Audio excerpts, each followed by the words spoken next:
سیدنا ابو بکر شبلی کی مجلس میں ایک شخص نے زور سے جو ہے وہ نعرہ لگایا، اسے کیفیت آ گئی وجد کی، اور وہ وہاں سے اٹھا اور دریائے دجلہ میں خود کو پھینکا۔ تو بہت سی بدگمانیاں بھی اور بہت سے اور افکار بھی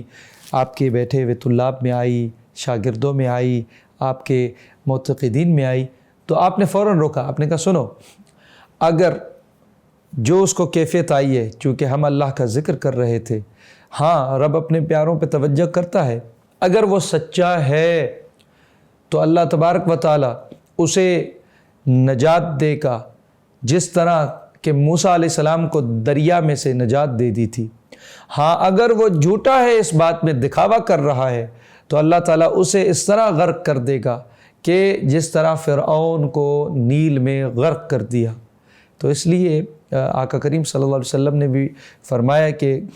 کسی کے لیے بدگمانی اگر کوئی نہیں کرتا تو وہ کامیاب اور آباد ہے، وہ نجات والا ہے۔ تو بلکہ اس کی تشریح میں جب پوچھا گیا سرکار کریم صلی اللہ علیہ وسلم سے، تو آقا علیہ السلام سے کہ ہم بدگمانی کیسے نہ کریں، کیسے اس سے نجات پائیں، تو سرکار علیہ السلام نے فرمایا کہ کسی کے لیے بدگمانی کرو تو پھر اسے سچ نہ سمجھنا، یہ اس سے نجات ہے۔ ہم بدگمانی کر کے اسے سچ ہی سمجھ لیتے ہیں جب تک کہ ہمیں وہ بات پتہ نہ چلتی ہے کہ یہ ایسا نہیں تھا۔ تو اسی لیے بدگمانیاں امت کو اور کسی قوم کو کبھی بھی کامیاب نہیں ہونے دیتی۔